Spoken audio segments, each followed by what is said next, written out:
지난해 축구교실 통학버스 사고로 어린이 2명이 숨진 사건이 있었습니다. 어린아이들이 타고 있었는데 보호자가 탑승해야 하는 규정은 없었습니다. 지금은 이런 문제들이 고쳐졌는지 우현기 기자가 다시 가봤습니다.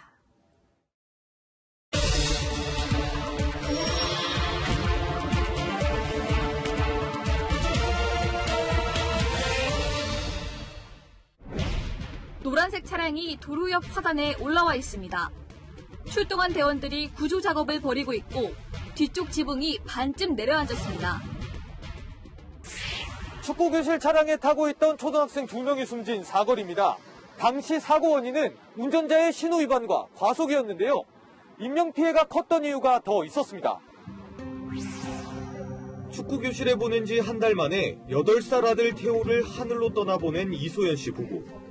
축구클럽 다니고 싶다고 그렇게 막 졸라댔어요. 축구클럽 보내달라고. 근데 제가 약속을 했어요. 초등학교 입학하면 엄마가 새로 생긴 친구들하고 축구클럽에 꼭 보내줄게 하고. 아이들이 타는 차량이 노란색의 어린이 통학버스라 안전할 거라고 믿었지만 아니었습니다.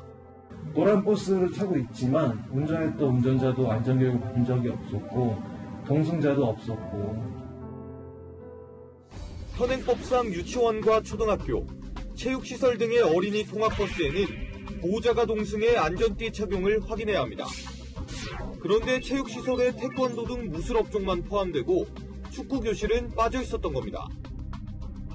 사각지대로 지적됐던 축구교실 통학 차량 안전은 어떨까? 운전자가 어린이를 차에서 내려주지만 아이들 안전을 확인할 동승자는 없습니다. 저희는 그게 인력이 지금 충분치가 않아가지고 보호자까지는 탑승할 인원이 없습니다. 오는 27일부터 개정된 도로교통법이 시행돼 축구교실에서도 어린이 통학버스 안전 의무를 지켜야 합니다. 하지만 1년의 유예기간이 있다 보니 현장은 크게 달라지지 않았습니다. 법적으로 반드시 안전규정을 지켜야 하는 학원도 미흡하긴 마찬가지입니다. 보호자가 차에서 내려 아이들 승하차를 확인하기도 하지만 아이 혼자 위험한 도로에 내려주고 떠나버리기도 합니다. 안전띠를 맸는지 확인하지도 않고 운행하던 버스도 포착됐습니다. 이게 안전벨트는 안 하나요, 애들? 근데 지금 안전벨트 안 했는데?